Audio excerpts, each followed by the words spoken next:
जब से प्रधानमंत्री नरेंद्र मोदी ने नए संसद भवन की छत पर एक विशालकाय अशोक स्तंभ का अनावरण किया है, तब से लोगों के मन में अशोक स्तंभ को लेकर कई सवाल उठने लगे हैं। सोशल मीडिया पर आ रही तस्वीरों में ये स्तंभ इतनी भव्य लग रही है कि ये जानने का मन करने लगता है कि आखिर इस अशोक स्तंभ का इतिहास क्या है और सम्राट अशोक से इसका क्या कनेक्शन है। नमस्कार दोस्तों, आप देख रहे हैं खबरी टुकड़ा।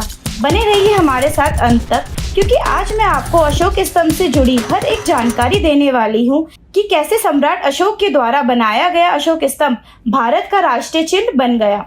दरअसल कोई भी राष्ट्रीय चिन्ह उस देश की संस्कृति और स्वतंत्र अस्तित्व का सबसे बड़ा प्रतीक होता है। पूरी दुनिया में भारत की पहचान सुनहरी परंपराओं वाले महान राष्ट्र के रूप में होती है और इसमें अशोक स्तंभ की सबसे बड़ी भूमिका है। संवैधानिक रूप से भारत सरकार ने 26 जनवरी 1950 को राष्ट्रीय चिन्ह के तौर पर अशोक स्तंभ को अपनाया था, क्योंकि इसे शासन, संस्कृति और शांति का सबसे बड़ा प्रतीक माना गया था। लेकिन आपको ये जानकर आश्चर्य होगा कि इसे अपनाने के पीछे सैकड़ों वर्षों का लंबा इतिहास छुपा हुआ है। इसे समझने के लिए आपको 273 ईसा पूर्व के कालखंड में चलना होगा, जब भारतवर्ष में मौर्य वंश के तीसरे राजा यानी सम्राट अशोक का शासन था।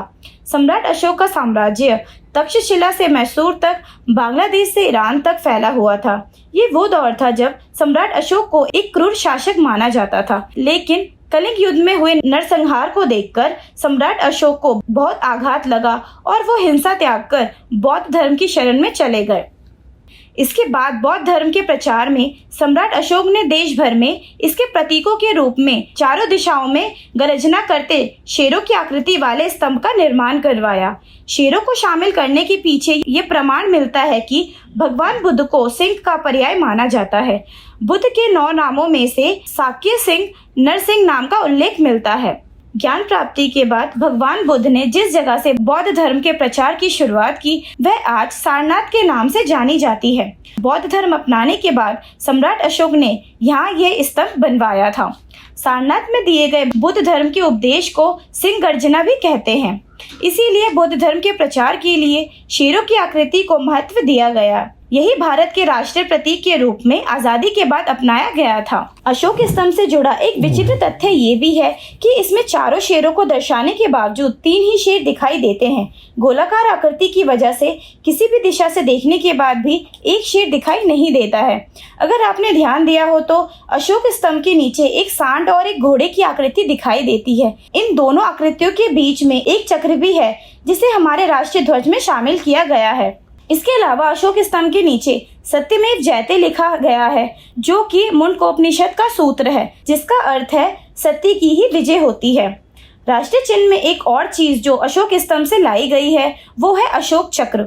यह बौद्ध धर्म चक्र का चित्रण है। इसमें 24 तीलियां है। अशोक चक्र को कर्तव्य का पहिया भी कहा जाता है। इसमें मौजूद तीलियां मनुष्य के 24 गुणों को दर्शाती है। इसी चक्र को भारतीय तिरंगे के मध्य भाग में रखा गया है। ये तो हुई इतिहास की बात। अब अशोक स्तंभ को लेकर नियम कायदे भी समझ लेते हैं, क्योंकि ये राष्ट्रीय चिन्ह है और इसकी संवैधानिक गरिमा है, जिसे किसी भी तरीके से ठेस नहीं पहुंचाई जा सकती। अशोक स्तंभ का इस्तेमाल सिर्फ संवैधानिक पदों पर बैठे हुए व्यक्ति कर सकते हैं।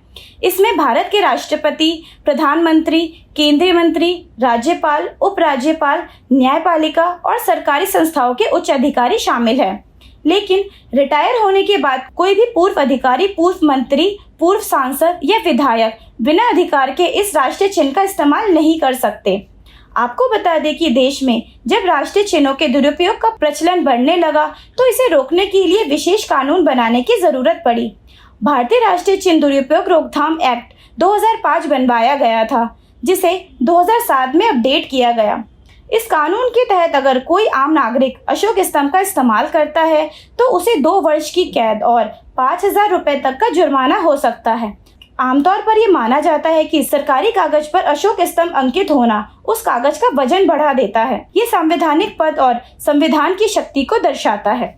अशोक स्तंभ से जुड़ी ये जानकारी आपको कैसी लगी, हमें कमेंट करके जरूर बताएं। इसी तरह के और भी वीडियो देखने के लिए हमारे YouTube चैनल खबरी टुकड़ा को सब्सक्राइब करें। वीडियो अच्छा लगा हो तो लाइक और शेयर करें।